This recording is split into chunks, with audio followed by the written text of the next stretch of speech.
Atenção, o evento já vai começar.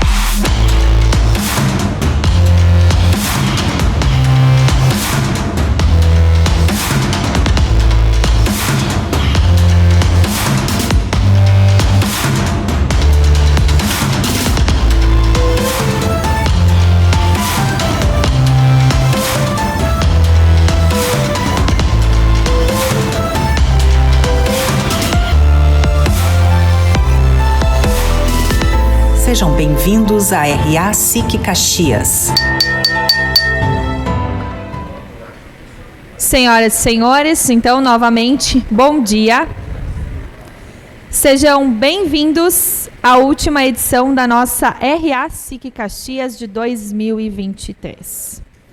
Com o tema Análise Macroeconômica com ênfase na economia caxiense e da região, damos boas-vindas ao economista, sócio da Fercien Inovação e Gestão de Ativos e diretor de Planejamento, Economia e Estatística da SIC Caxias, Tarciano Melo Cardoso.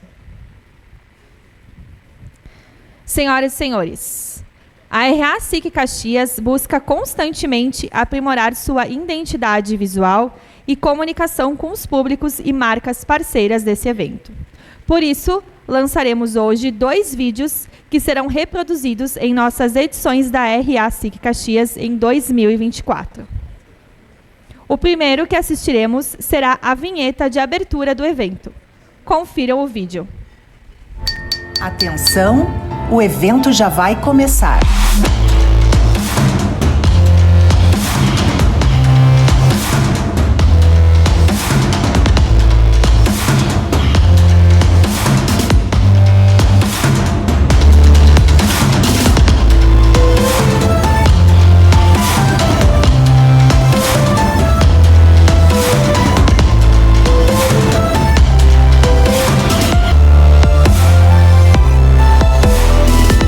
Sejam bem-vindos à RA SIC Caxias.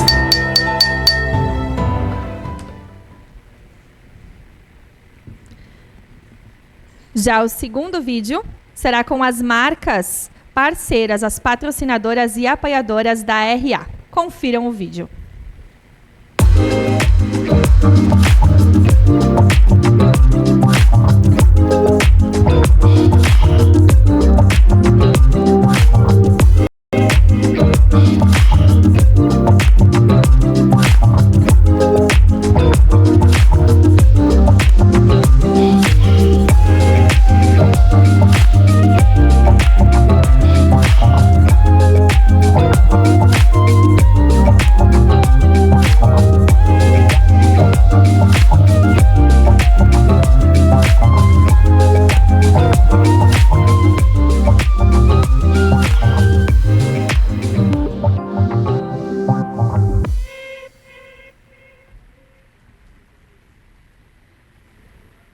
O lançamento desses 2 vídeos, então, já é uma continuidade desse aperfeiçoamento e inovações que a nossa RA vem desenvolvendo durante o ano. E a partir das edições de 2024, a RA também vai ter uma identidade nova. Então, fiquem atentos às nossas redes sociais, curtam e sigam a SIC para ficarem já sabendo desta novidade. Convidamos para a saudação o presidente da SIC, Celestino Oscar Louro.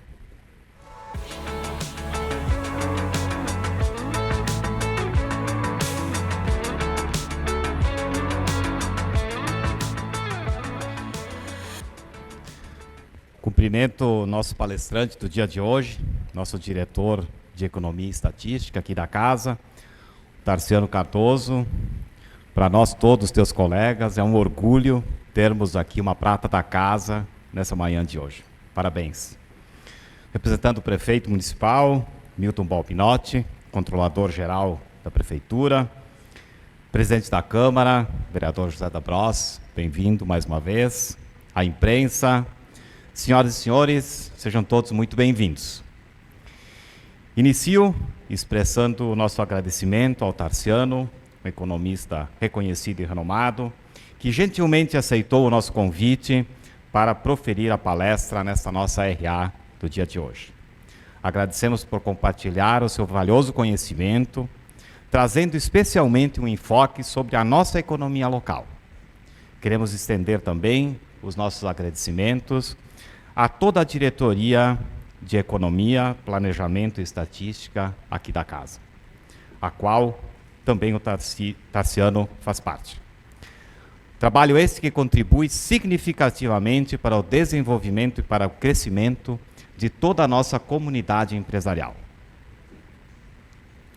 Senhoras e senhores, nós também gostaríamos de destacar um grande feito que os nossos jovens empreendedores, os brilhantes estudantes que participaram do programa Mini Empresa da Junior Achievement em Caxias do Sul, tão bem conduzido pela nossa SIC Jovem. Refiro-me ao Colégio Estadual Imigrante, aqui de Caxias do Sul, que participou da competição pelo prêmio de melhor mini empresa do ano. Ocorreu no último dia 30 de novembro, em Buenos Aires. Peço aos estudantes aqui presentes que levantem para receber os nossos calorosos aplausos.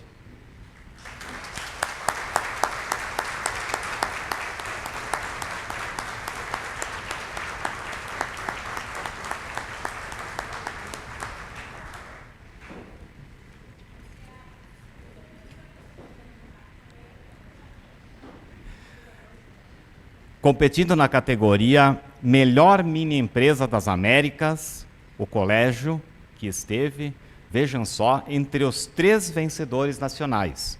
Representou com honra a nossa cidade entre 20 mini empresas de 9 países diferentes das Américas. O projeto da mini empresa Mantec, desenvolvendo um produto 3 em 1, touca, gola e balaclava. É um exemplo de criatividade e empreendedorismo. Parabéns ao Colégio Estadual Imigrante e a todos os envolvidos nesse feito, em especial a nossa SIC Jovem. Essa conquista é mais uma prova de que a educação pública tem o poder de fazer a diferença e gerar valor para toda a nossa comunidade. A SIC Caxias sente-se honrada em ter apoiado a participação desses estudantes lá em Buenos Aires. Mais do que vitórias ou derrotas, é o esforço, é a conquista, é a possibilidade e a oportunidade que nós todos devemos celebrar. A vocês, jovens, fica o convite para que nos próximos anos, nas próximas edições, juntem-se a esse movimento de jovens empreendedores e compartilhem o seu conhecimento com futuros mini empresários. Senhoras e senhores, nesse momento em que realizamos a nossa última RA do ano, temos a oportunidade também de expressar os nossos votos de um feliz e santo Natal e um próspero 2024 a todos nós e a todas as nossas famílias. Que esta época seja repleta de alegria, de amor, realizações para cada um de nós, juntamente, repito, com as nossas famílias. Aproveito também para convidar a todos para a nossa cantata de Natal, que será realizada aqui na SIC, na próxima quinta-feira, às 19 horas. Independentemente do clima, o evento será realizado e será um momento de confraternização, uma oportunidade para reunirmos as nossas famílias e celebrarmos juntos o espírito do Natal, além de agradecermos pelas realizações deste ano que está se encerrando. Por fim, convido a todos para a solenidade festiva da nossa diplomação na próxima segunda-feira, no dia 11. Juntamente com o Rubem Bisi, com a Idalice Manchini e com o Eduardo Michelin, assumiremos a gestão da nossa querida SIC Caxias por mais 2 anos. Esperamos contar com a presença de todos e o apoio de cada um, para que possamos continuar fortalecendo a nossa comunidade empresarial. Muito obrigado e uma boa RA a todos.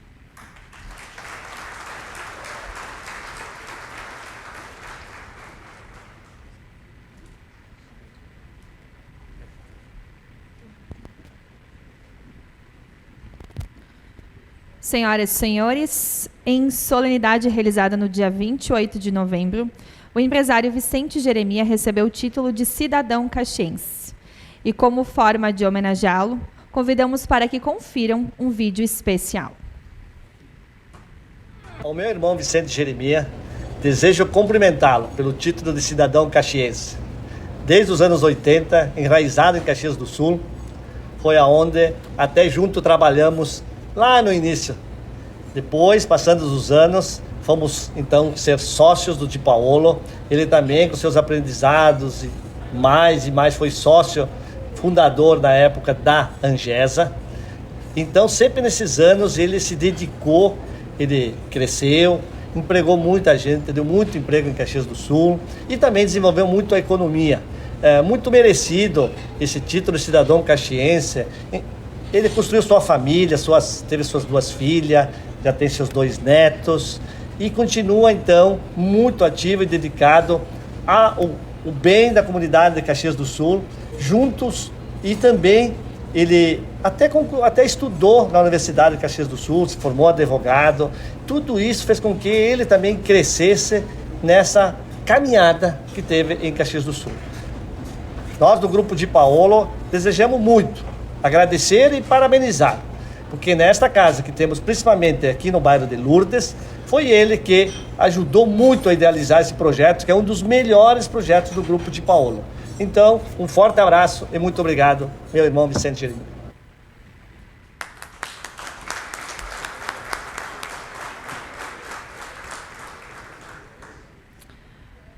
Como forma de reconhecer, a trajetória do empresário Vicente Jeremia, a SIC fará a entrega de uma placa. Para esse momento, convidamos ao palco o presidente da SIC Caxias, Celestino Louro, e o homenageado Vicente Jeremia.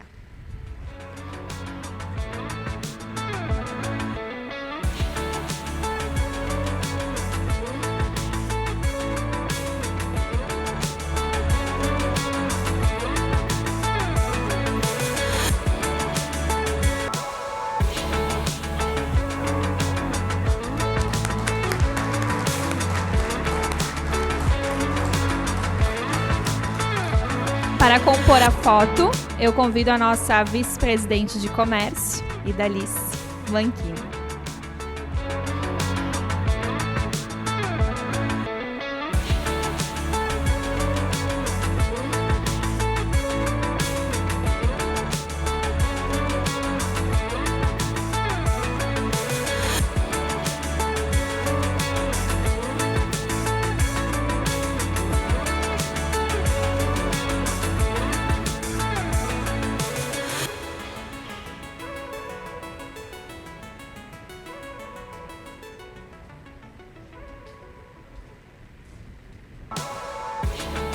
Muito obrigada.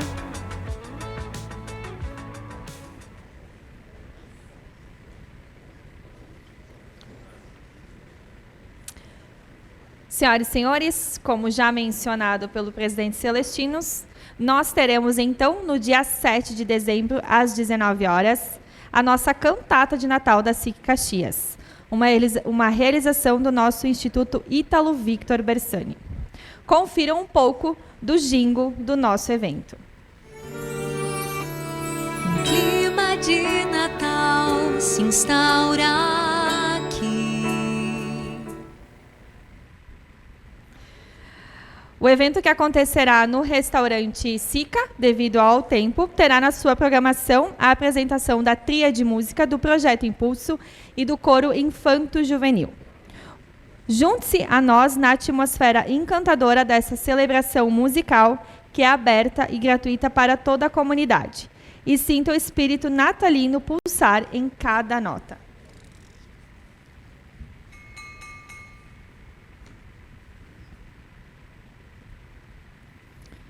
Aproveitamos também para convidá-los para a reunião jantar de diplomação da nossa presidência do Conselho Executivo da SIC Caxias, para a gestão 2024-2025. O evento será dia 11 de dezembro, próxima segunda-feira, às 19 horas, aqui no restaurante Sica. E, senhoras e senhores, temos um convite especial a parte nossa de responsabilidade social aqui da SIC. No dia 9 de dezembro, acontecerá o Sábado Solidário. A ação tem como foco a doação de alimentos para o Banco de Alimentos de Caxias do Sul. Doando 5 quilos de alimentos, você ganha uma sacola retornável. Participe desta ação. E também, nesse momento, então, solidário, convidamos para que adquiram a Agenda 2024 do Mão Amiga, que está sendo comercializada, no fundo, aqui ao final do nosso restaurante. E temos participação na nossa última edição da RA com uma associada do SESI. Ela, então, vem representar a campanha SESI Saúde Total, através da ferramenta Assiste, que visa identificar quais são as necessidades de saúde e segurança das empresas. Realizada através de um diagnóstico de saúde que apresenta indicadores de produtividade, estilo de vida, estresse e segurança do trabalho. Após, a empresa pode experimentar gratuitamente serviços de saúde, atividade física, nutrição, fisioterapia, enfermagem, saúde mental e segurança do trabalho. Informe-se com a equipe que está ao fundo do salão na nossa vitrine e inscreva a sua empresa. E as perguntas da nossa RA são pelo Slido. Então, deve realizar então através da ferramenta, escaneando com a sua câmera, no celular que está na mesa, os QR Codes e também nos telões. E, neste momento, convidamos para a sua apresentação o nosso palestrante, Tarciano. Bem-vindo à RA SIC Caxias.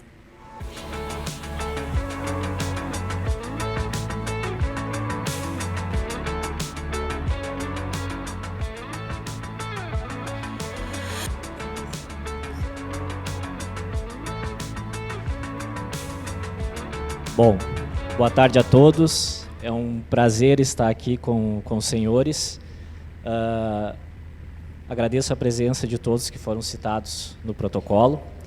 Espero que nós consigamos passar um pouquinho da ideia nossa como diretoria do Departamento de Economia e Estatística aqui da casa, um pouquinho sobre a ideia de Caxias do Sul, a nossa visão sobre a nossa cidade, sobre os dados que a gente vem coletando a cada período e também as nossas perspectivas para fechamento de 23, que está aí se encerrando, e também 2024. De antemão, eu já digo que a gente vai passar um pouquinho sobre o cenário global, entra também no cenário nacional e depois a gente vai focar no nosso objetivo principal, que é Caxias do Sul e região. Bom, eu gosto sempre, quando a gente fala de economia, muita gente acha que é um tema um pouco complexo. Economia, ela é vivida, ela é sentida, ela é direcionada a cada momento da nossa existência, desde o momento que a gente nasce até o final dos nossos dias. Uma analogia que eu gosto de fazer também, porque eu venho de 2 cenários, a gente tem, como foi citado ali, um escritório que entra na área de consultoria, principalmente na área de M&A, mas eu tenho uma vida também desde o meu nascimento no agronegócio. E o agro ele tem uma questão bem específica que muitos setores, por vezes, acaba não sendo tão diretamente influenciado. Que é o quê? É as próprias... o próprio clima, ele não tem tanta interferência em alguns setores. E a gente tem as estações do ano. Então, o que eu costumo fazer com essa analogia? Quando a gente pensa que tem um cenário de crise, um cenário de incertezas, um cenário onde a gente não tem tanta previsibilidade, tem tantas coisas que nos angustiam todos os dias, desde o momento que a gente acorda, a gente vê uma estação como se fosse o inverno, onde tudo está em dormência, o frio, vem todas aquelas sensações de angústia nos nossos dias. Mas a gente tem que perceber que logo depois do inverno vem a primavera, tudo rebrota, tudo renasce, floresce, e logo ali na frente vem o verão. Eu gosto de olhar a economia nesse sentido. Eu duvido alguém aqui que tenha na sua empresa vivido momentos apenas de verão. Tiveram invernos, tiveram outonos, tiveram primaveras e tiveram o verão. Aquele que conseguiu fazer uma reserva, uma colheita boa no verão, quando veio o inverno ele estava preparado. Então, com essa mensagem, a gente segue aqui num panorama mais a nível mundial, um resumo que a gente trouxe dos principais atores que existem na economia mundial, e aqui também comparando com o nosso país, que é o Brasil. É uma perspectiva de fechamento de 23 e também uma previsão de 2024. Tá? Então a gente tem ali crescimento mundial, expectativa de fechamento em 2023, um PIB em torno de 2,5, conforme a origem da informação vai ter variação, tá? Isso é normal acontecer, cada um faz as suas expectativas. A gente trouxe os dados aqui do FMI, então é um dado que consolida todos os países do mundo e a gente consegue ter várias métricas dentro de um único cenário, de uma única informação. E para a inflação mundial, 6,4 e 5,1. Trazendo a nível de Europa, então a gente tem algumas informações a mais aqui que a gente consegue analisar. Então, inflação em torno de 4 em 23 e de 3% em 2024. Quando a gente trata de PIB, é esperado aí em torno de 0,7, 0,8, depende muito da informação e do dado que a gente vai analisar e o momento que a gente pega o recorte. Tá? Para 2024, tem uma expectativa de 1,5% e dívida bruta ali em torno de 83, 84% de endividamento lá na Europa. Quanto aos Estados Unidos, que possui aí um motor e um avanço em todas as economias e uma influência bastante significativa, a gente percebe então um crescimento de PIB de 2,1 para 2023 e de 1,5 também para 2024. Tudo expectativa. Dado concreto a gente vai ter mais ali na frente. Dívida bruta, a gente ouviu aí no início, na metade do ano, no início do terceiro trimestre, uma discussão muito grande dentro do Senado americano por questões da dívida, então teve um ajuste bem significativo lá. Dados de desemprego de 3,6% e 3,8% e inflação em torno de 2,5% e 3% nos 2 anos. Aí vem um dos principais atores comerciais, principalmente, a gente vai ver lá na frente, pelo lado das importações de Caxias do Sul, que é a China. A China vem a cada ano com seu crescimento, com sua pujança, desbravando aí tudo que se pode esperar em nível de atividade econômica. Inflação em torno de 0,9%, 1,9% para 2024, PIB de 5%, um pouquinho abaixo do que vinha prevendo no histórico, e o ano que vem um crescimento menor também. Muito maior do que o do Brasil, mas menor perante o que eles vinham tracionando nos últimos anos, em torno de 4,16%. A dívida também, pouco acima de 80%, e o desemprego na ordem aí de 5 e alguma coisa, é o que é esperado para a China, tanto em 23 quanto em 24. Por que a gente trouxe a Índia aqui nesse cenário?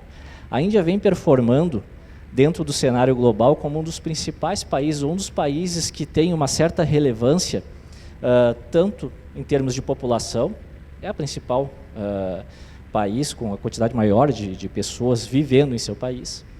Vem também performando muito bem na parte de economia, em termos de crescimento de PIB, na ordem de 6%, aí é esperado para eles. A dívida também em torno de 80% e uma inflação em torno de 4% a 5%. A Índia, se a gente observar, ela tem uma questão diferente da China. A Índia ela tem riquezas naturais, que é uma coisa que o Brasil tem também, e a China tem um deserto bastante expressivo lá dentro. Por outro lado, a Índia tem uma questão de desigualdade social bastante expressiva, tá, muito maior do que do Brasil. Tá? Ela conseguindo trazer um pouquinho dessa massa de pessoas para dentro do consumo, ela dá um estouro de crescimento de PIB enorme. Claro que lá tem todas as questões culturais, religiosas que impactam isso, mas enfim, aí é outro aspecto que eles têm que resolver dentro da sua casa. E aí vem o Brasil. Tá? Se a gente pegar o relatório Focus, tem uma mudança leve aqui do que aconteceu, do que foi representado hoje de manhã, mas não foge muito dessa visão aqui. Inflação, dentro de um cenário nosso de Brasil, em tese controlada, ela está um pouquinho abaixo que isso, a expectativa de 23 pelo Focus. Então aqui a gente traz 4,9, se eu não estou enganado, hoje foi 4,8 e alguma coisinha ali, eu não me recordo direito o número, e 3,9 para 2024. Tá? Em termos de PIB, espera-se aqui pelo FMI 3% de crescimento. O Focus trouxe 2 e alguma coisa também, eu não me recordo bem direito o número, mas está muito próximo. Tá? E 1,5% em 2024. Aí vem algumas questões que a gente traz aqui com sinal de alerta e que logo ali na frente a gente vai passar por esses temas de forma mais individualizada. Dívida bruta brasileira. Aqui em torno de 88% é o que a FMI espera para 2023. Outras posições de mercado está em torno de 76%, 77% de dívida bruta. E para o ano que vem, 90% o FMI espera de dívida brasileira. Outras fontes, inclusive o relatório Focus, traz uma acomodação um pouco menor nesse percentual de endividamento do Brasil. E desemprego, na casa de 8%, a gente está vendo os relatórios aí 7% alguma coisa, mas a expectativa do FMI é em torno de 8% de desemprego. Lembrando que desemprego, quando se mede a taxa de desemprego, não é toda a população economicamente ativa, é só aqueles que estão buscando emprego. Aqueles que desistiram ou estão vivendo de alguma outra forma, sai desse indicador aqui de desemprego. Quando a gente olha a economia, e até tem algumas piadas que a gente faz dentro da própria diretoria, qualquer indicador que a gente olhar no início de ano, para o fechamento do ano, geralmente, nós economistas vamos errar. Errar o alvo, errar o indicador certo, o número que vai acontecer no final de ano. Mas a tendência, ou o intervalo que esse indicador acontece, é que para nós é mais relevante. A tendência, ele nos dá um ritmo da economia. E conforme cada um dos atores trabalha, cada um dos atores faz seus investimentos, faz as suas operações, vai mexer no decorrer daquele ciclo financeiro de um exercício de 12 meses, vai mexer com o resultado final. Então é mais importante para nós a tendência e o intervalo que essa tendência caminha dentro do ano do que propriamente o número que ele vai registrar ali no final do exercício. Bom, era só um resumo em termos de mundo aqui que a gente queria trazer, só para dar uma orientada para todos nós em termos de indicadores econômicos. Agora a gente já sai da economia mundial e entra no nosso cenário doméstico em termos de país.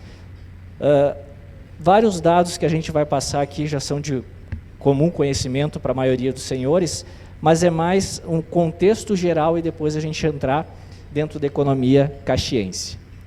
Primeiro dado, como eu disse ali atrás, é a questão da trajetória da dívida. Se nós pegarmos aqui, nós chegamos a 80%, quase 90%, quando se dizia que nós iríamos chegar a 100% de dívida lá em 2020, época da pandemia, quando estourou a pandemia no Brasil. Não chegamos, é um valor bastante expressivo aqui, os 89%. Pegamos uma trajetória de declínio aqui em 21 e 22, mas aí tem um ponto de alerta. Não é uma tendência clara para nós.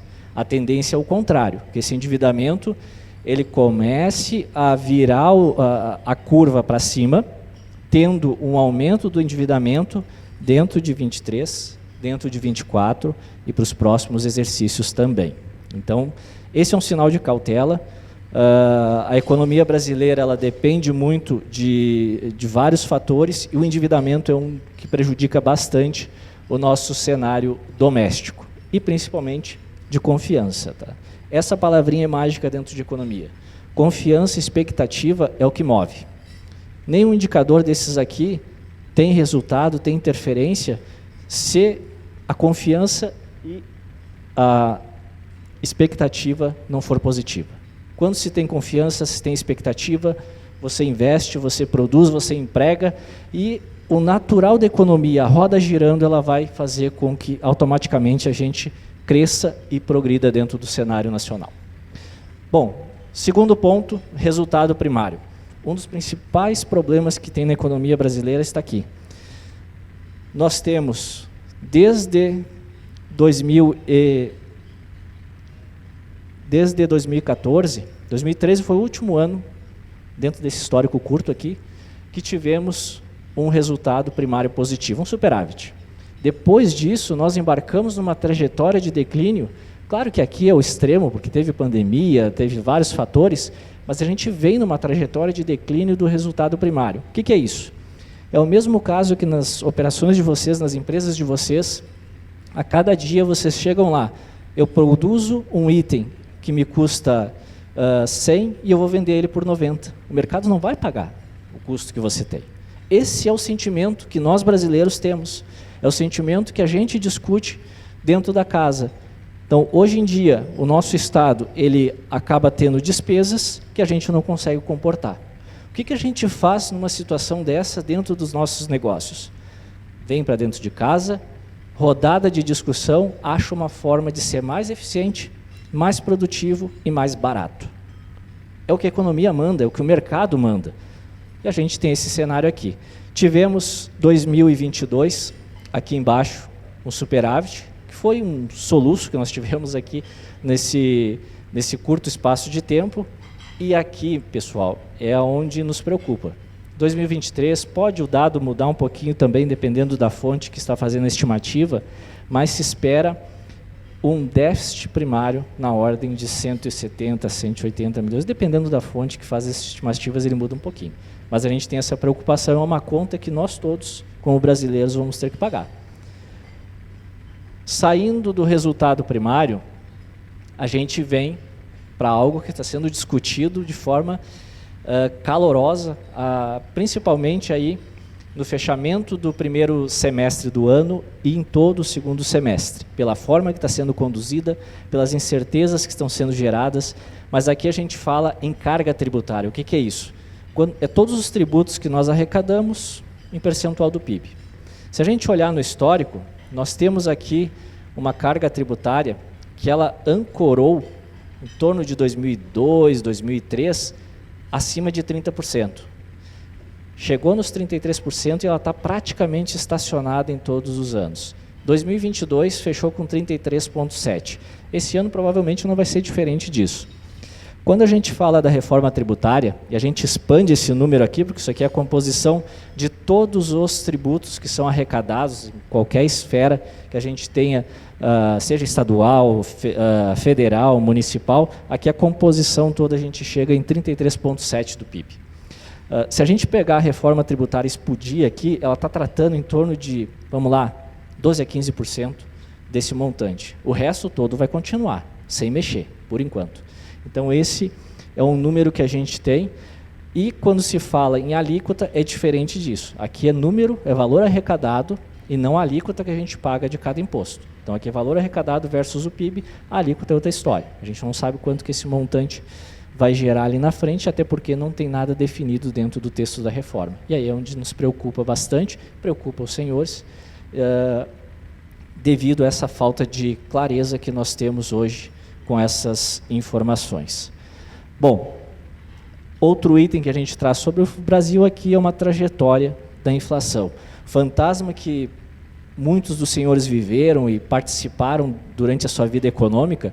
Eu, na época, era muito pequeno, então me lembro de toda a discussão, de tudo que se falava, mas eu era bastante jovem ainda, então não tinha tanta preocupação desse movimento. Hoje a gente sabe, estudando e analisando o caos que isso gera para dentro da sociedade. Aqui a gente pegou de 96 para frente, tá? Então todo o caos foi antes, foi ali em final dos anos 80, início dos anos 90, que tivemos hiperinflação. Dentro dessa trajetória aqui, nós tivemos alguns anos só de 2 dígitos, foi aqui também, e na pandemia. Então, o resto sempre abaixo de 2 dígitos. Essa projeção aqui também é do FMI, então espera ali que a gente tenha uma inflação em torno de 3,9% esse ano, 3% nos próximos anos ali. Tá. Focus traz um pouquinho diferente, mas não muda muito disso. O que interfere aqui diretamente e que pode influenciar para que esse número exploda, aumentando bastante, ou que ele se conserve nesse patamar? A gente tem uma data que ela se traduz dentro do primeiro trimestre do ano de 2024. Quando eu pego os resultados desse primeiro trimestre, ele vai afetar diretamente a confiança e a expectativa. Se o resultado do primeiro trimestre estiver contento, dentro das bases, dentro das premissas, vai performar mais ou menos em linha. Se a gente tiver um descasamento já no primeiro trimestre da economia, talvez tenha um risco ali envolvido para dentro de 2024, que a gente vai ter que estudar e tratar ele da melhor forma possível. Seguindo aqui, nós saímos da economia nacional e chegamos aonde a gente veio aqui propor algo para vocês hoje, que é dentro da economia de Caxias do Sul. Também a nível de indicadores a gente vai tratar, a nível de informação, e lá no final, aí a gente tem um panorama também, global, nacional e local, a nível de oportunidades e desafios. Primeiro dado, a gente consegue fazer aqui uma cronologia, uma história aqui de PIB comparando Caxias, Rio Grande do Sul e Brasil. Então a gente tem desde lá de 2010, se vocês se recordarem, foi um ano fantástico para a economia nossa, os indicadores todos foram lindos, foram belíssimos em termos de PIB, mas isso tinha alguns percalços. E depois a gente entrou nessa esfera de declínio aqui, ou crescimentos menores, vamos dizer assim. E hoje nós temos aqui um fechamento de 2022 que teve 2,9 para Brasil, 2,7 para Caxias e menos 5 para o Rio Grande do Sul. Aqui só uma ressalva, tá? Até 2020 a gente já tem os dados de PIB pronto, tá? E aí alguns dados de PIB a gente não tem para Caxias e Estado, então a gente fez... Estado a gente até tem informação, mas Caxias a gente não tem. Então a gente usou o nosso próprio indicador, que é calculado aqui na casa, em termos de atividade econômica, e trouxe para dentro do dado aqui. Para 2023, fechamento, 2,8 para o Brasil, 2,5 Rio Grande do Sul, e a economia de Caxias em torno de 4 a 5%, é o que a gente espera de crescimento para Caxias do Sul dentro desse ano de 2023. 24, a nível local, uma incerteza a gente fazer qualquer projeção. Então a gente não teve essa audácia, não teve essa pretensão, trouxemos até 23, que é o dado que a gente espera. Amanhã a gente tem a coletiva de imprensa aqui da SIC, a gente vai divulgar os dados efetivos. Tá? Seguindo aqui, trouxemos a nossa visão como Caxias em termos de comércio internacional. Tá? Então, no primeiro gráfico aqui a gente tem, pelo lado das exportações, quem são os nossos principais parceiros. Notem que a gente está nas Américas. Para cá a gente não tem exportações significativas, podemos ter, mas não significativas, e isso representa em torno de 65% mais ou menos do nosso quadro de exportações estão dentro desses países, como o principal, Estados Unidos, segundo é o Chile, terceiro, Argentina, Uruguai e México ali, quarto e quinto. Pelo lado das importações, então nós temos, como eu disse antes, o principal parceiro nosso é a China, vende tudo da China, Itália, Alemanha, Estados Unidos e Japão. Itália e Alemanha são fatores interessantes, porque de lá geralmente vem investimento em parque fabril, em CAPEX, investimento em operações, em expansão de parque fabril. A China vem de tudo, vem desde produto de consumo até maquinários, insumos para a indústria, então é uma carteira bastante vasta de produtos que vem do país asiático. Quando a gente pega, então, aqui só um resuminho dos nossos números de Caxias, no acumulado de 12 meses até setembro, eu não ia esvaziar a coletiva de amanhã, embora a gente já tenha o dado, a gente pegou até setembro. 774 milhões de exportações de Caxias para o mundo e 485 de importações. Lá naqueles anos que a gente viu o PIB alto ali, 2010 por ali, a gente chegou a 1 bi de exportações de Caxias. Foi o auge que a gente teve. Depois entramos numa trajetória de declínio, estacionamos ali nos anos de 2020 e 2021 e voltamos a crescer um pouquinho. Talvez esse ano o fechamento seja um pouquinho abaixo do que foi o ano passado, mas vai ficar muito próximo disso. E aí vem outro problema de Caxias. Morar na Serra não é fácil. Para chegar o produto é caro, para sair o produto é caro também. Então a gente tem alguns fatores que foram ajustados aqui no Rio Grande do Sul, e principalmente em Caxias, e teve muito apoio da casa aqui, de outros entes da região, para que isso fosse verdade e virasse parte do nosso contexto. Primeiro deles, uma rodovia que liga 2 oceanos, o Pacífico e o Atlântico. Isso é fantástico, vai passar pela 285, fica muito próximo aqui de Caxias e a gente consegue fazer um fluxo de operações de mercadorias bastante expressivo dentro de Caxias do Sul. Um porto também bem próximo de nós, que está em processo de ser criado, de ser gerado, mas vai acontecer, também bem próximo de nós, barateando bastante o translado de produtos para o mundo e também a vinda de matéria-prima para o Rio Grande do Sul. E o nosso aeroporto, que vai ser aqui em Vila Oliva, também tem esse processo de movimentação turística regional e de produção aqui dentro da nossa região, com todos tentando blindar o problema de clima que nós temos aqui, que a gente, por vezes, ou na maioria das vezes, a gente não consegue pousar ou sair de Caxias, tem que ir até Porto Alegre. Então isso tende a ser uma solução. Não é para amanhã, não é para o ano que vem, mas no curso dos anos aí a gente vai ter esses aparelhos aqui, esses equipamentos instalados ou na região ou próximos à nossa região. Outro fator que nós temos aqui são as concessões de rodovias que já estão em curso, já estão sendo ajustadas e que vai melhorar muito a nossa rodagem, o nosso translado dentro dos municípios aí do nosso entorno. E por último, um ponto que a gente traz aqui são 2 mapas, que em conjunto eles explicam algumas coisas, talvez aqui fica pequeno, mas o que a gente tem aqui? Esse mapa é um mapa histórico, tá? Que ele é um mapa bastante antigo das ferrovias. Cada linha vermelha nesse mapa era uma ferrovia que existia no passado. Aí a gente tem um mapa mais próximo da nossa realidade. Olha o que a gente perdeu de ferrovias dentro do nosso estado. Isso é um custo logístico enorme. A gente tinha uma forma de transportar os nossos produtos dentro do território do Rio Grande do Sul, chegar a matéria-prima de fora, mandar produto acabado para fora em cima de trem. E a gente perdeu isso. Todos os fatores tem questões de engenharia, questões de traçado que mudam. Com certeza isso existe. Não é minha parte, eu não conheço muito de engenharia, mas o custo a gente entende que isso poderia ser um fator que impulsionaria muito mais a nossa região aqui em Caxias do Sul. Dando seguimento aqui, vem um dado que é um alento para nós há bastante tempo. Cada vez que a gente discute dentro da diretoria, vem o dado de emprego.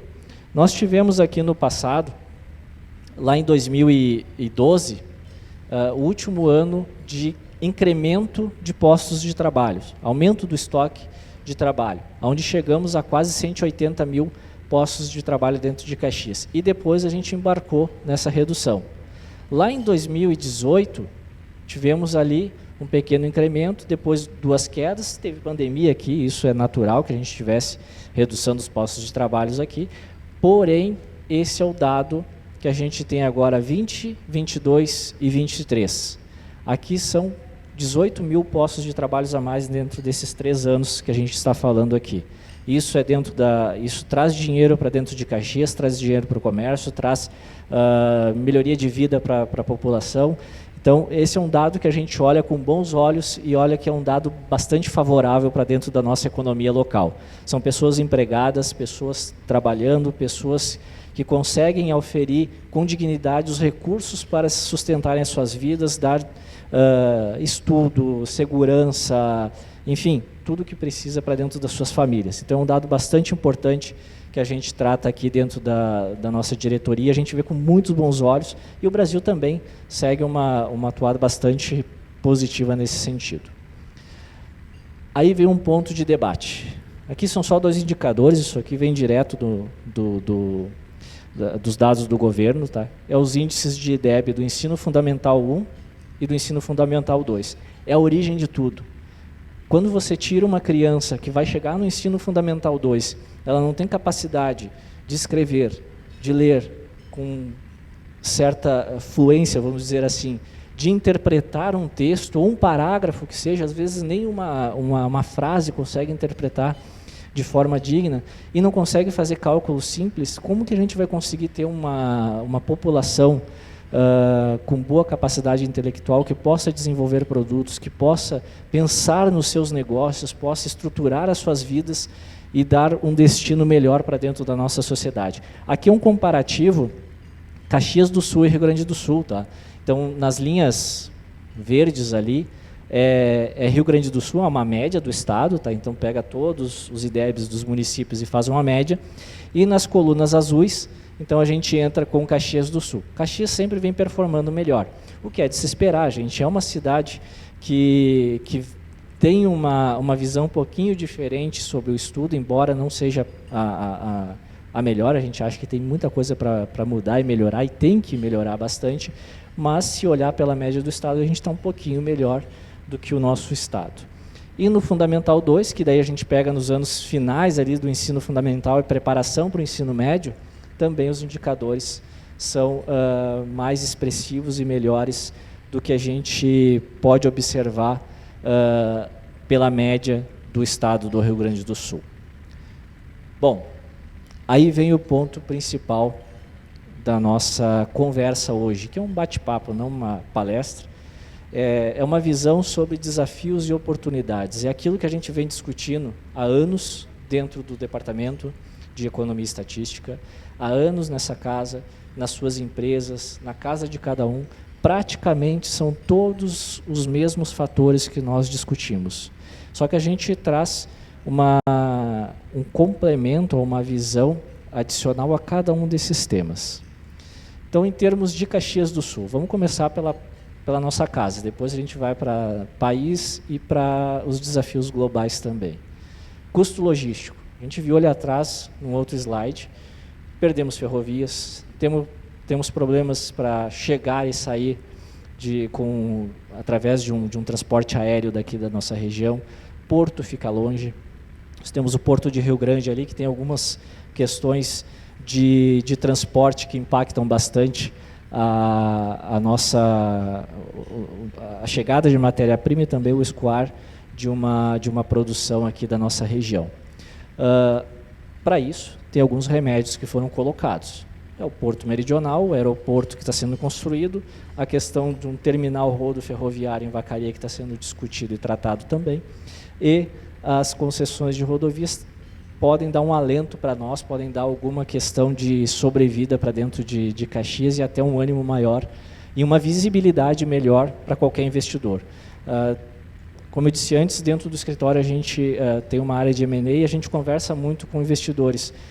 Os pontos geralmente que eles tratam, principalmente investidor de fora que não conhece a região, aqui não conhece o Brasil, eles olham muito as questões de transporte da sua mercadoria, do seu produto e da matéria-prima, questões tributárias, que isso impacta o Brasil todo, e a questão de insegurança. Ou seja, é confiança pura. O que eles esperam é isso, achar fundamentos para que possam confiar naquela região e trazer os recursos financeiros para trazer suas fábricas para cá, comprarem fábricas aqui ou até expandirem alguma indústria, algum negócio que exista aqui na região. E aí vem que eu vinha falando, atração de investimento. Nós temos um sistema, melhorou bastante, mas nós temos um sistema extremamente burocrático ainda. A gente não é bom de negócio. A gente consegue fazer negócio entre nós, mas a gente tem muitos entraves. Talvez não nas nossas empresas, mas a nível nacional e local a gente tem alguns entraves, algumas barreiras que nós precisamos sim melhorar, avançar e até remediá-las para que a gente possa ter aí uma visibilidade melhor para os investidores a nível global. Incentivos. Infelizmente a gente vive, ou felizmente a gente vive, num ambiente econômico onde o incentivo ele prevalece sobre, às vezes, até a própria maturidade da região onde está sendo colocada uma fábrica, uma indústria, o seu negócio. Então, isso é um ponto que a gente tem que entender, estudar e balizar e gerar alguns fatores, que sejam alguns remédios, algumas dosagens, que nos auxiliem a trazer negócios para cá. Porque além de não trazer, a gente está perdendo. Então, isso são coisas que nós precisamos, como caxienses, como cidadãos da região, trabalhar em conjunto e tentar trazer soluções para que a gente consiga trazer novos negócios, empregar melhor os nossos habitantes e trazer uma economia mais pujante ou voltar àqueles anos louros que a gente teve no passado. Financiamento. Ninguém faz investimento sem financiamento. A gente precisa achar uma forma de ter alguns motores, alguns direcionadores de financiamento privado para que possam solucionar alguns entraves que, por vezes, só falta isso. Algum recurso, alguma questão efetiva ou direta em algum momento da transação que isso verdadeiramente aconteça. E a infraestrutura que está ligada diretamente com essa operação aqui. Contas públicas. Todas as esferas da nação têm problemas nessas contas públicas. Seja municipal, seja estadual, seja federal, isso é unânime dentro do Brasil. Talvez um município esteja numa condição melhor, um estado pode ter uma condição melhor, mas via de regra, em algum momento, infelizmente, talvez eles passem por percalços como nós estamos passando. Então, a gente traz um alerta aqui, e eu acho que isso é um efeito conjunto que toda a sociedade brasileira tem que trabalhar, principalmente a sociedade privada, trabalhar em prol de uma reforma administrativa que diminua o peso do Estado. Quando a gente analisa a economia, dentro da ciência econômica, o Estado ele vem para resolver alguns problemas que o setor privado e que o mercado não consegue resolver. Ele é uma dosagem, é um remédio paliativo naquele momento, mas ele não pode se transformar em um peso enorme para dentro da nossa economia. Então esse é um dos entraves que nós temos, um dos principais entraves. E aí vem um fator que particularmente eu entendo que não existe nação no mundo, sociedade no mundo, que consiga progredir, que consiga evoluir, que consiga gerar riqueza, se não tiver uma mão de obra qualificada, uma mão de obra especializada, uma mão de obra, cabeças pensantes, que consigam fazer efetivamente uma mudança dentro da cultura de uma sociedade. Nós estamos acostumados no Brasil a nos balizar por baixo. Digo em termos gerais, cada vez a gente vem diminuindo mais as regras, diminuindo mais as exigências e, por vezes, a gente acaba tendo que contratar nos nossos negócios o que aparece, por falta dessa qualidade que nós temos aqui, por a falta de qualidade, a deficiência que nós temos, principalmente nos anos iniciais, onde o menininho, a menininha, com 7, 8, 9 anos aprende a ler, escrever e fazer contas e interpretar. Como que ele vai chegar num negócio e entender, estruturar e resolver os desafios que o mundo dos negócios nos traz se ele não sabe o básico, se ele não consegue fazer minimamente uma análise, uma estrutura ordenada ali de pensamentos e através da ferramenta que são os números extrair informação e gerar resultados para dentro do seu negócio ou aquele negócio que ele está inserido. Saindo de Caxias, volto ao tema da reforma tributária, ela está em curso dentro das esferas, dentro do Congresso. O que a gente tem aqui? Risco altíssimo de elevação de carga. Pelo que a gente tem ouvido falar, ouvido tratar, cada vez que se fala em reforma, alguém tenta puxar um pouquinho para dentro do seu negócio, ou da sua atividade, ou da sua região. Isso é aumento de carga direto. Não tem como um Estado deficitário, comportar qualquer incentivo, qualquer melhoria na questão tributária, dando mais subsídios. Isso não existe no mercado nacional e nem no mercado mundial. Então, a reforma tributária é importante porque ela tende a trabalhar em algumas questões que são cruciais para a nossa atividade, que é uma busca por uma ideia de simplificação, talvez seja atingida no longo prazo, a gente vê que isso é possível, e nos adequamos à lógica tributária global. Então, o que a gente está conversando aqui, lá fora, na Europa, na Ásia, nos Estados Unidos, é conhecido, não é? A gente não está inventando nada aqui. Isso já é conhecido pelo mundo. O problema é que a gente tem incertezas. Cada vez que você lê o texto da reforma, você traz mais uma pulguinha para trás da orelha, traz mais um pensamento do que vai acontecer ali na frente, em função de tudo ser decidido em leis complementares e outras questões a mais. Competitividade. Em termos nacionais, nós temos um problema de logística, o Brasil é muito grande, embora tenha uma dimensão, uma costa oceânica gigante, a gente usa muito pouco da nossa capacidade. Burocracia. Nenhuma atividade, nenhum país no mundo consegue resolver ou trazer negócios para dentro das... ou até mesmo dar continuidade nos seus negócios, mantê-los aqui sendo burocrático. Insegurança jurídica. Talvez esse seja o principal ponto de atenção que a gente tem no país. Hoje em dia, ninguém sabe o que vai acontecer amanhã. e não sabe o que vai acontecer com o passado que já estava descrito. Então, esses são pontos que a gente traz aqui. Pontos positivos. Fornecedores fora da Ásia. O mundo vive isso. O mundo vive essa carteira de tentar criar novos fornecedores fora do eixo asiático. Seja Europa, seja América do Norte. Tentam buscar fornecedores. O Brasil talvez seja um país bastante interessante para esse tipo de operações. Carteira de projetos. Se vocês bem lembrarem, as PPIs lá no passado, tinha algo em torno que se falava, em torno de 1,3 tri em projetos. A gente tem mais o PAC que saiu em 1,7 de projetos de investimento em infraestrutura, em logística, enfim. É recurso sendo injetado dentro da sociedade. Esses projetos lá do passado, eles estão acontecendo. Mais cedo, mais tarde, eles vão acontecer. PAC também. A ideia é que ele aconteça também. Tamanho do mercado. Poucos países no mundo têm um tamanho de mercado como o Brasil. População, dimensão geográfica, fronteira marítima. Então, tudo isso nos propicia uma visão privilegiada em termos de ambiente ou de um ambiente físico. Recursos naturais são outras questões que o Brasil é riquíssimo. A gente tem bastante água, tem bastante verde, tem várias fontes de recursos, só a gente não sabe aproveitar. Então, dentro dos fatores e oportunidades e desafios em termos de competitividade, esses são alguns pontos que a gente traz aqui em termos nacional. Contas públicas, já falamos bastante, veio o arcabouço fiscal, a gente não vê dentro do curto prazo aí para 2024 um atingimento daquela meta de déficit zero. Se nós olharmos o Focus de hoje, se eu não estou enganado, ele está negativo em 0,76, se eu não estou enganado, posso estar enganado, tá? Mas isso não pega nem a banda inferior, que é de 0,25, ou seja, nós aprovamos uma lei que nos diz que a gente, logo ali na frente, a economia não nos permite atingir aquele fator. A gente vai ter que fazer o dever de casa. Com isso, a gente pode acarretar em quê? Redução ainda maior no apetite de investimento no setor real da economia.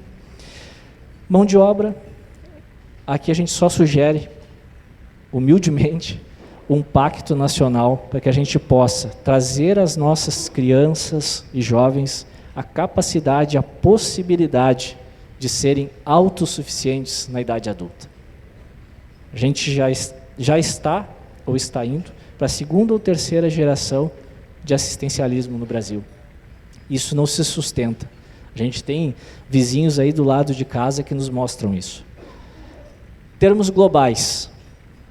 Geopolítica, conflitos, Europa, Oriente Médio, vocês todos veem isso nas mídias que nos passam isso de forma diária. O Brasil não tem isso. O Brasil tem conflitos internos, mas a gente não vive guerra aqui. O Brasil é um país amistoso. Segurança alimentar, outro pilar que o Brasil pode deixar passar,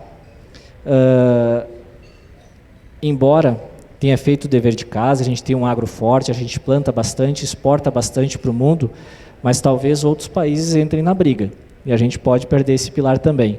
Sustentabilidade, a gente ouve murmúrios na mídia, opiniões diversas sobre o Brasil não fazer o dever de casa no cuidado com a nossa Amazônia, com Mata Atlântica, enfim, tudo que se ouve aí dentro da mídia. Mas o Brasil tem uma riqueza natural que poucos países no mundo têm. Riqueza de água, possibilidade de geração de energia, embora, a gente sabe, o Brasil ainda é um país bastante poluente na forma de usar a sua energia, na forma de usar os seus fatores de produção. Mas, enfim, isso é um trabalho de casa que a gente tem que fazer.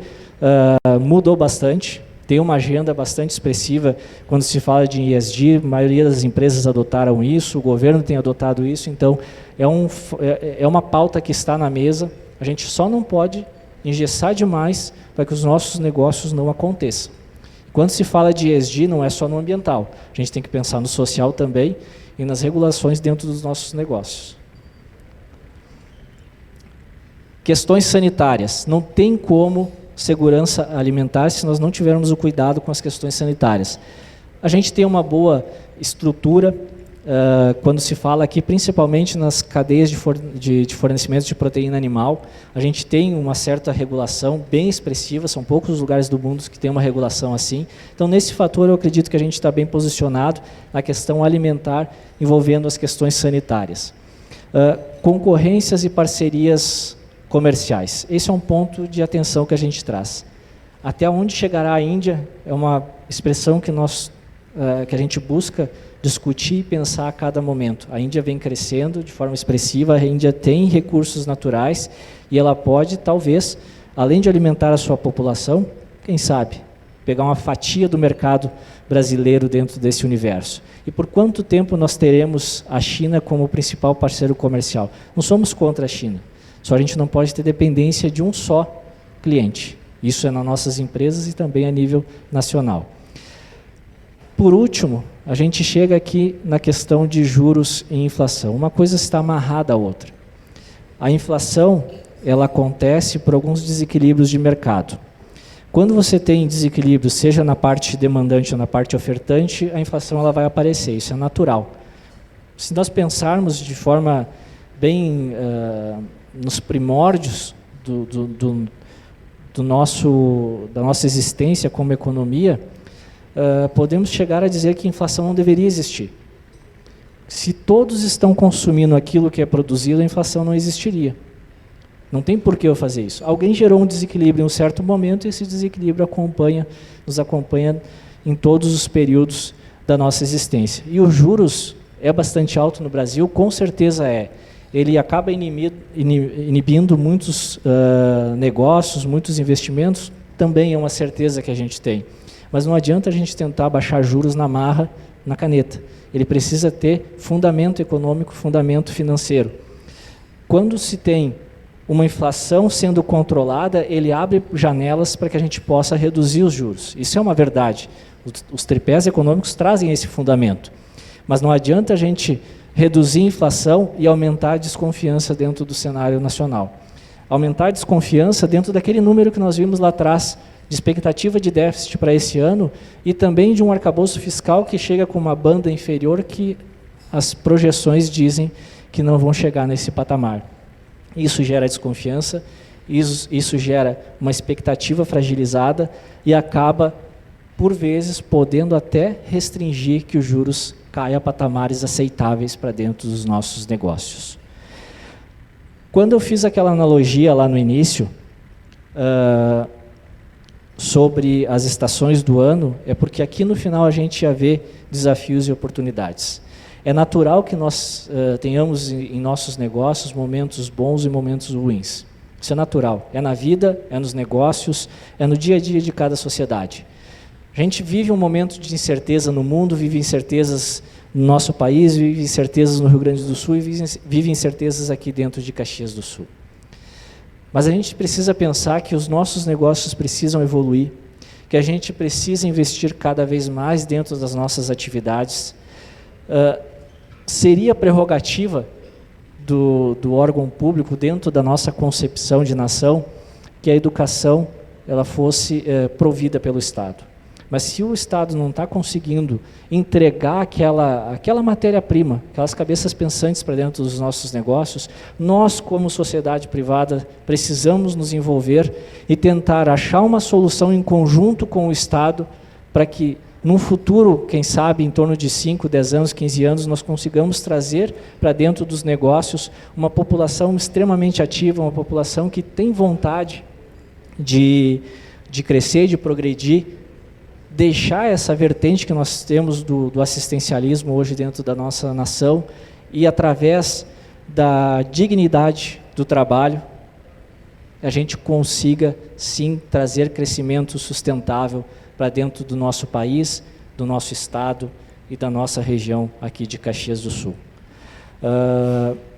Por vezes, a gente se desanima com alguns indicadores que aparecem, mas eu vivi uma experiência um tempo atrás que me chamou bastante atenção. E, às vezes, a ingenuidade de uma criança ou até a forma transparente que ele se expressa nos traz um motivo. Isso foi em 2017, 2018, uma criança de 5 anos chegou para mim e me disse que quando ele fosse adulto, que ele queria ser presidente do nosso país. Isso, então, nos traz uma visão de que tem futuro ali na frente. Se uma criança consegue enxergar isso com a simplicidade da vida, que ele observa cada coisa, por que nós adultos, que estudamos, que vivemos tantas experiências, não conseguimos ter a mesma vontade de fazer o nosso país mudar, da nossa região mudar, do nosso estado progredir? Então essa era a mensagem final que eu queria deixar, da cabeça de uma criança de 5 anos que deseja o seu país melhor e que ele pode fazer algo por ela. É isso, pessoal. Obrigado. Agradeço a nossa diretoria que está aqui sentada na frente. O Alexander Messias, o seu Astro não pôde estar presente aqui hoje por questões de saúde. O Juarez Pitinini teve uma viagem também. O Marcos está aqui conosco. E a Maria Carolina, que foi minha professora em termos de faculdade, agora é colega e uma mentora na área de economia para mim. Obrigado pela paciência e pela presença de vocês e nos escutar aqui hoje.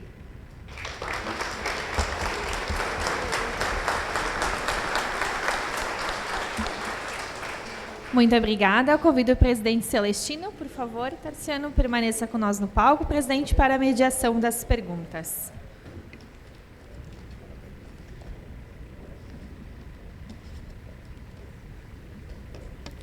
Tarciano, parabéns aí pela didática, pela assertividade com que você colocou cada um dos temas que você abordou. Nós começamos as perguntas, então, pela professora Maria Carolina Gulo, que também é nossa diretora aqui da casa. Bom dia. Já que tu foi meu aluno, agora eu vou fazer um monte de perguntas para ver se tu realmente aprendeu. Dá nota nele, prof. Oi? Hoje é a contraprova. Já dá a nota para ele, prof. Já dou nota para ele. Estamos em época de exame, então faz todo sentido, né? Não, brincadeira. Na verdade, Tarciano, a gente gostaria de, aqui entre nós estávamos conversando, gostaríamos apenas de contribuir um pouquinho contigo. Sabe que onde tem 3 economistas, tem 4 opiniões, né? Faz parte da divergência, a nossa profissão ela é divergente. Não, brincadeira. Primeiro, parabéns pela apresentação, pelos dados. Como a gente vem conversando, retrata bem o que a gente vem conversando. Na verdade, o que a gente gostaria de contribuir aqui um pouquinho é dizer que a economia de Caxias ela é uma economia um pouquinho diferente do restante do Brasil, né? Nós temos um funcionamento um pouquinho diferente, até porque não temos o agronegócio diretamente, né, como nossa principal atividade. Nós temos uma dependência dele, mas não diretamente. No sentido de que nós somos grandes produtores de bens de capital, portanto, de investimento, de bens de investimento. E, por isso, a gente costuma entrar primeiro numa crise econômica, mas também sair primeiro de uma crise econômica, né? Em função desse caráter. E isso, nos últimos tempos, se a gente comparar 21, 22, Caxias do Sul performou melhor até que Brasil e Rio Grande do Sul, porque ainda estava produzindo para esses investimentos que foram contratados quando ainda estava nesse período de crescimento econômico mais pujante no na saída da pandemia, digamos assim, né? E, claro, a gente hoje tem um investimento mais travado, até por todas as incertezas políticas, incertezas econômicas, tanto lá fora quanto em nível de Brasil, que faz com que, por exemplo, a projeção de investimento para esse ano seja negativa, né? Então, com isso eu quero dizer o seguinte, que se a gente não está no melhor dos mundos agora em Caxias, a gente tem uma oportunidade muito grande na medida em que a gente conseguir virar essa chave, ou seja, na medida em que o Brasil acertar o seu passo, nós temos um espaço muito grande e vamos ter uma necessidade muito grande de investimento, o que vai catapultar a economia de Caxias em primeira mão, né? Então, a gente deverá estar atento a essas questões, atento aos movimentos econômicos e políticos do Brasil, e começando pela própria reforma tributária, ou seja, o quanto ela realmente vai vir para somar ou para dividir ou para diminuir, né? E inclusive para nós. Então, esses movimentos vão exigir que a gente tenha, ou melhor, isso vai exigir que a gente tenha um controle, um monitoramento melhor do que vai acontecer na economia, e essa é a dica, né, no sentido de fazer esse olhar, porque nós teremos tudo para sair primeiro, alavancar de novo, né, a economia. Não que ela esteja tão ruim, não. De novo, como eu disse, a comparação de Caxias com o Estado e com o Brasil, nós estamos melhor. A indústria, por exemplo, no nosso caso, está um pouco com um crescimento não tão bom, e até mesmo negativo, por conta da sua base forte dos anos anteriores e de toda essa queda no investimento que não está acontecendo desde o ano passado. No entanto, o comércio e serviços, na medida do possível, estão ajudando a sustentar a economia, porque são segmentos que entraram que tiveram um prejuízo muito grande na pandemia e que depois demoraram mais tempo para poder se reerguer. Então, acho que é um pouco isso, o entendimento de que nós não estamos no pior dos mundos em Caxias, a nossa economia não está no pior dos mundos, mas que vale a pena a gente monitorar com bastante cuidado o que vai acontecer na economia, principalmente em relação à reforma, para que a gente possa ter um crescimento bem significativo ali na frente a partir da retomada dos investimentos. Legal. Era isso, desculpa, não era uma pergunta, mas era apenas para ajudar o Tarciano aqui na... Muito obrigado pelas contribuições, prof. Agora, então, a Mônica Matia, presidente do Corete Serra. Muito bem, Tarciano, parabéns pela tua manifestação, por teres trazido, né, todas essas questões mundiais, nacionais e também da economia de Caxias do Sul. Eu gostaria de fazer duas colocações. Uma é sobre a política monetária e outra é sobre as perspectivas do desenvolvimento de Caxias do Sul. Em relação à política monetária, num primeiro momento, todos somos favoráveis a uma política econômica restritiva, uma taxa de juros Selic extremamente alta, que, de alguma forma, ela está punindo o setor empresarial e também está punindo os consumidores. Ou seja, nós temos um PIB que acaba não sendo satisfatório e acaba deixando empresas ociosas, tendo em vista uma taxa de juros que impossibilita investimentos. E essa taxa de juros, a princípio, ela está colocada não em função da liquidez, né, monetária exclusivamente, mas muito mais o setor empresarial paga a conta de uma taxa de juros alta em função do governo não cumprir com a sua parte. Qual é a sua parte? É ter uma política fiscal equilibrada. Né? Então, uma das questões que eu queria te colocar é essa. Se tu concordas com essa taxa de juros Selic, que pune o setor empresarial em função do setor público não cumprir ao longo de décadas com o seu compromisso, sem contar também que o déficit que o governo tem também decorre de uma taxa de juros colocada sobre os seus empréstimos extremamente elevada. A segunda questão que eu gostaria de colocar sobre a economia caxiense, daí mais especificamente, é o seguinte: o corredor Porto Alegre, Novo Hamburgo, Caxias do Sul, registra o maior número de empresas de alta tecnologia e também de empregos de alta tecnologia. Obviamente que esses setores de alta tecnologia existentes, eles atendem os setores tradicionais da economia. Considerando os dados que você colocaste, em função das exportações que caíram, comparando com o que foi em 2010, em função de que existe uma matriz produtiva que responde à política econômica, ou seja, se o PIB cai, a nossa economia cai, se o PIB cresce, a nossa economia cresce. Eu gostaria de te perguntar o que tu achas sobre o fato de talvez esta Câmara de Economia se debruçar sobre as informações relativas aos setores de alta tecnologia, buscando fomentá-la, trazer ela à luz da sociedade e, de alguma forma, ajudar a provocar o que se chama de transbordamento tecnológico para, num novo ciclo de desenvolvimento, fazer Caxias do Sul ser uma das capitais de setores de alta tecnologia. Bom, obrigado pelas perguntas, prof. Mônica. Respondendo o primeiro tema, a questão da taxa de juros, uma taxa de juros alta, não tem como gostar. A gente tem que entrar um pouquinho mais a fundo e analisar os dados sobre a perspectiva que move a economia, que são confiança e expectativas. Então, sim, hoje a gente tem um governo central, seja na esfera federal, estadual, municipal, em vários municípios a gente convive com isso, governos que acabaram gastando demais ou não tendo uma gestão eficiente dos recursos públicos. Isso gera incertezas no mercado. Essas incertezas restringem a capacidade de investimento. Então, quando você tem uma sinalização de que aquele problema que nós vimos ali nos gráficos, de déficit públicos históricos, que nós tivemos vários anos, ali mais de uma década, praticamente todos os anos com déficit, a não ser 2022. Um déficit maior do que era expectativa, lembrando que lá no final do ano passado, no fechar das luzes, nós tivemos uma aprovação do aumento do orçamento público para incorporar uma fatia maior de gastos para dentro desse ano. E a gente não vai conseguir cumprir com essa meta de novo dentro desse período. Tem uma expectativa ou uma ideia de déficit zero o ano que vem, que ele, a princípio, pelos dados de mercado, ele não vai se concretizar também.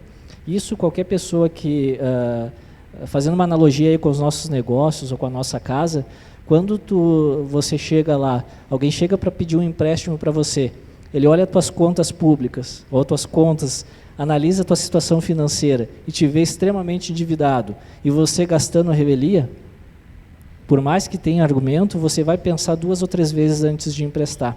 E isso aumenta o risco, e taxa de juros ela tem um spread que é o risco envolvido ali dentro. Então, gostar da taxa de juros, não gosto de taxa alta, eu gostaria de uma taxa baixa. Mas daí é um remédio para dentro das informações que nós temos. Ainda mais, bem se vê que a inflação ela está sendo controlada, está dentro dos limites ali das metas, ora um pouquinho acima, mas por vezes ela fica dentro das bandas, mas não é esse o efeito da taxa de juros. Ela não está para conter a inflação, ela está pelo risco de uma inflação explodir ali no curto prazo, em detrimento de alguns desequilíbrios que a gente tem nas contas públicas. O outro fator que você comentou sobre fazer uma transformação na economia, isso sim é uma visão que Caxias vem trabalhando há bastante tempo, vem discutindo isso, mas as coisas às vezes elas não andam na mesma velocidade que a gente gostaria que elas fossem geridas ou que elas se movimentassem. A economia trazendo esse eixo tecnológico, eu entendo por tecnologia, tá? Quando por vezes se fala em tecnologia, se olha mais a nível de software, coisas nesse sentido. Eu entendo como tecnologia até uma transformação de um produto, uma melhoria de eficiência dentro do teu parque fabril, da tua operação, ela é uma tecnologia embarcada, é uma inovação que tu tens ali dentro. Então, só que isso só se faz com cabeças pensantes. E, infelizmente, a gente tem uma sociedade que foi reduzindo o nível de educação ao longo dos anos. Então, eu acho que para a gente ter uma sustentação de uma transformação econômica e social da nossa sociedade, primeiro a gente vai ter que fazer o dever de casa lá dentro do ensino fundamental, lá na base, para que essas crianças possam se tornar adolescentes com uma capacidade crítica melhor, com um desenvolvimento cognitivo melhor, e que possam fazer sim essa transformação.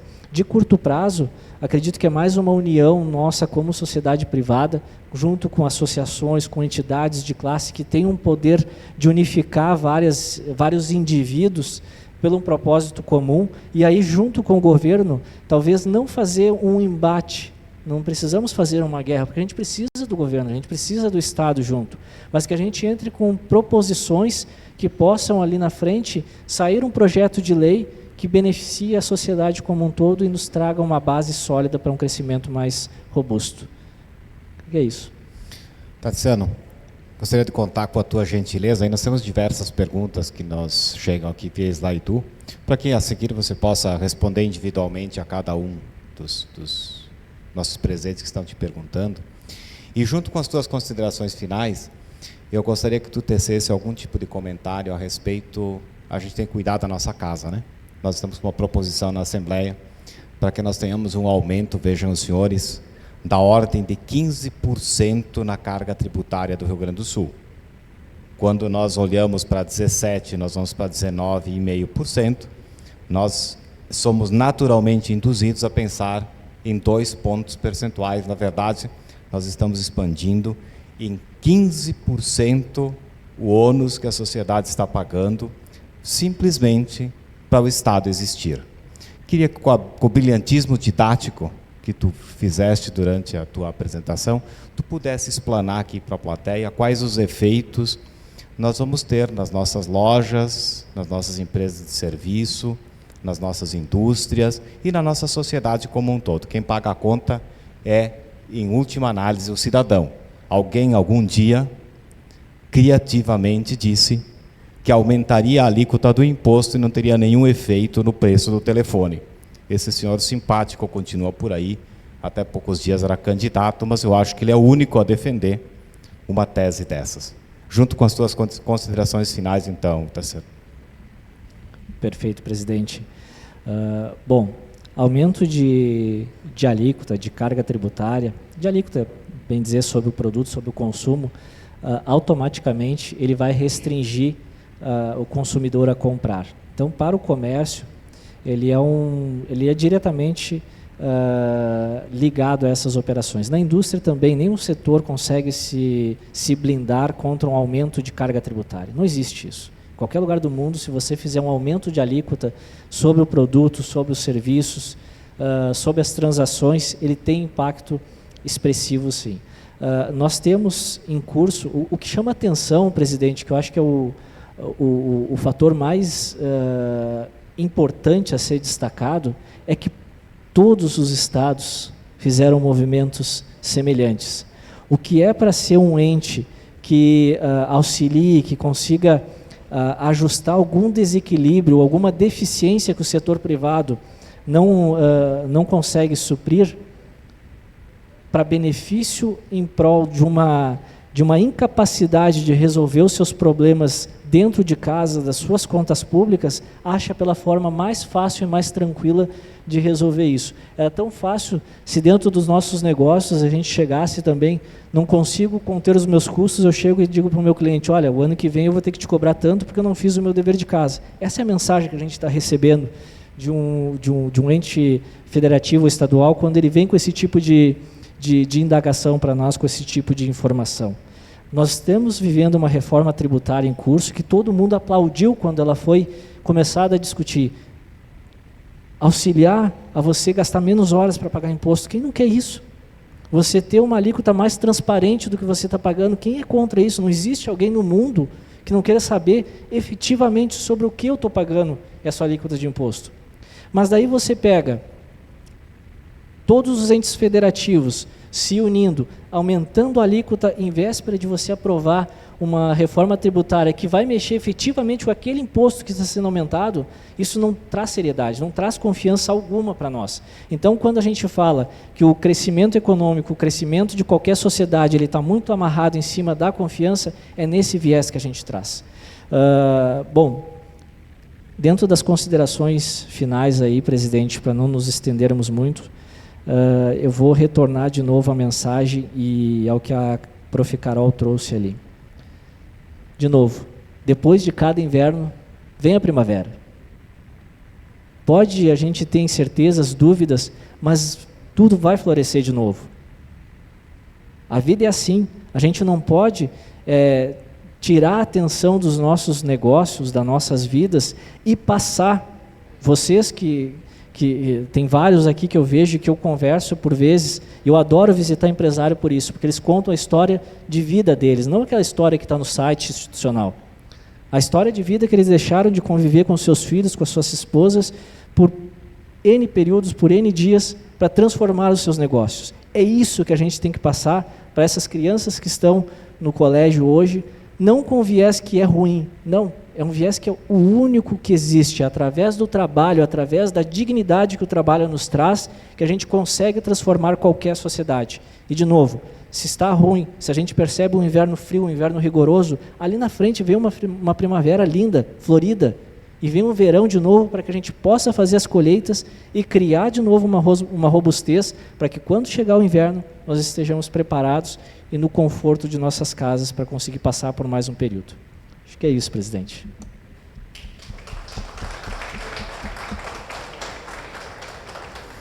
Obrigado, Tarciano. Obrigado à Diretoria de Economia e Estatística mais uma vez. Parabéns pelo trabalho que realizam. Obrigado a cada um de vocês. Segunda-feira, então, jantar de posse aqui. Uma ótima e produtiva semana a todos. Obrigado.